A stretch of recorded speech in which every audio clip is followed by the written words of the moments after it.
on 2 seconds before Lambertson did, of course, but our reaction times are standardized.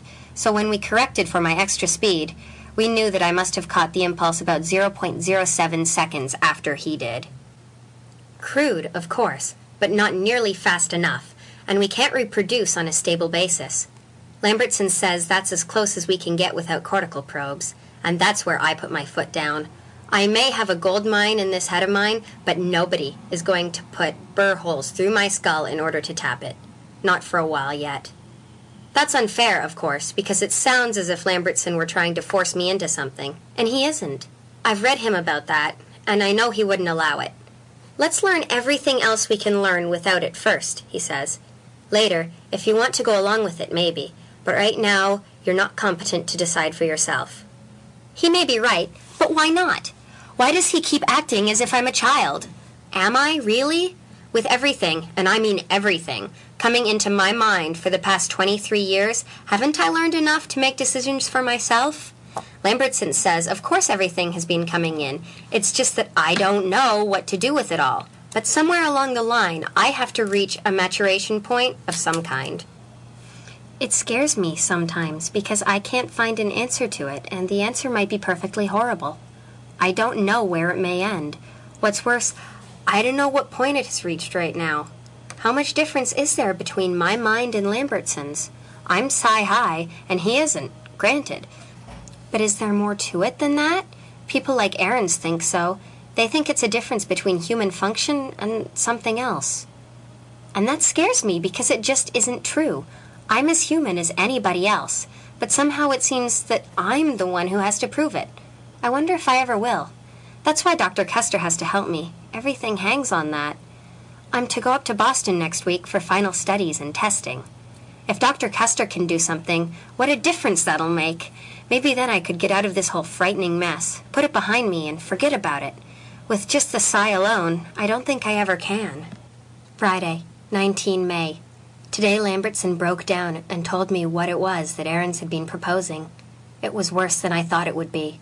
The man had hit on the one thing that I'd been afraid of for so long. He wants you to work against normals, Lambertson said. He's swallowed the latency hypothesis whole. He thinks that everybody must have a latent psi potential, and that all that is needed to drag it into the open is a powerful stimulus from someone with full-blown psi powers. Well, I said, do you think so? Who knows? Lambertson slammed his pencil down on the desk angrily. No, I don't think so. But what does that mean? Not a thing. It certainly doesn't mean I'm right. Nobody knows the answer. Not me, nor Aarons, nor anybody. And Aarons wants to use you to find out. I nodded slowly. I see. So I'm to be used as a sort of refined electrical stimulator, I said. Well, I guess you know what you can tell Aarons. He was silent, and I couldn't read him. Then he looked up. Amy, I'm not sure we can tell him that. I stared at him. You mean you think he could force me? He says you're a public charge, that as long as you have to be supported and cared for, they have the right to use your faculties. And he's right on the first point. You are a public charge. You have to be sheltered and protected. If you wandered so much as a mile outside these walls, you'd never survive, and you know it. I sat stunned. But Dr. Custer is trying to help, but he hasn't succeeded so far. If he can, then it will be a different story. But I can't stall much longer, Amy. Aarons has a powerful argument. You're psi-high. You're the first full-fledged, wide-open, freewheeling psi-high that's ever appeared in human history. The first.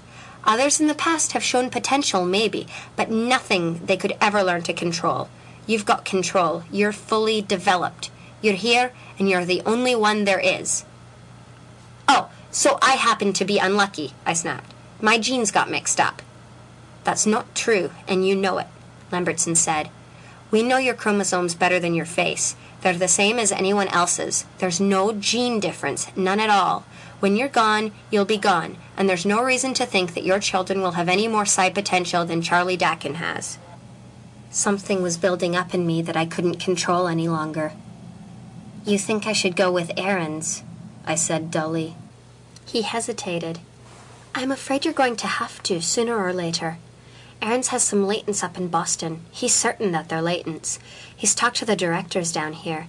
He's convinced them that you could work with his people, draw them out.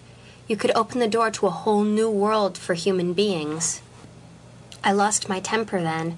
It wasn't just Aaron's, or Lambertson, or Dakin, or any of the others. It was all of them, dozens of them, compounded year upon year upon year.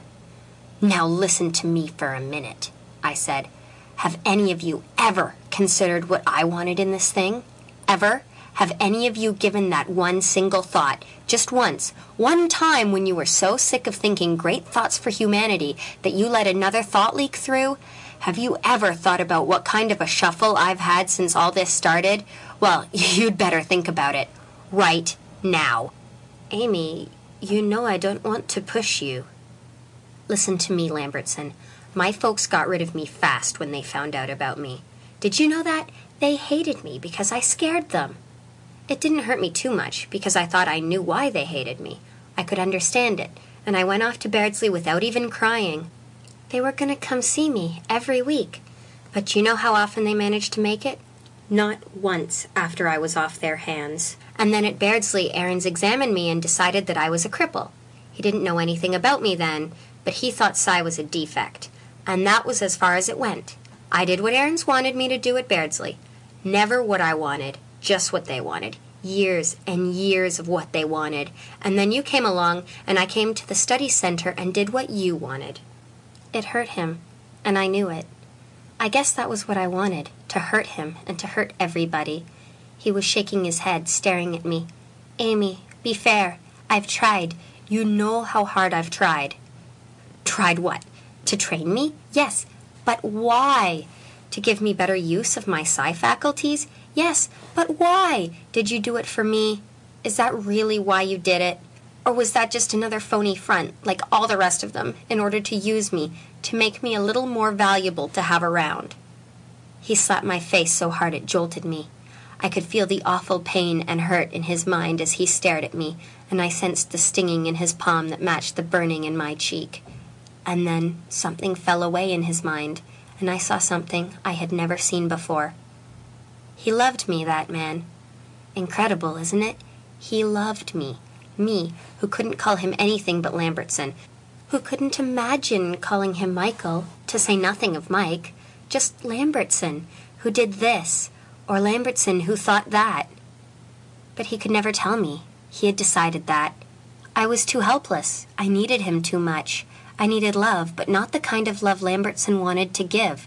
So that kind of love had to be hidden, concealed, suppressed. I needed the deepest imaginable understanding, but it had to be utterly unselfish understanding.